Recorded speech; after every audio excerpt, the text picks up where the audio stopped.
So there are a few particulars in using a home drug test, specifically this particular type of urine test, that merit taking some time to discuss. Just some things that you may overlook or you might gloss over in the instructions, and I'm going to actually read a few of them out of the instructions to you.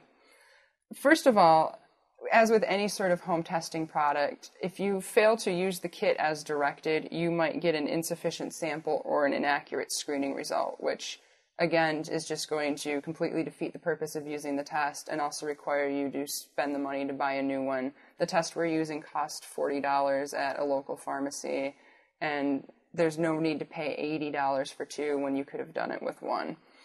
The test can only be used on urine. You're not going to be able to test blood or saliva or any other bodily fluid, so there's really no point in using anything but urine.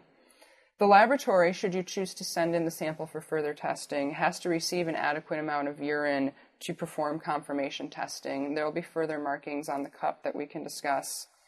Another thing people don't always think about is that urine is a perishable sample.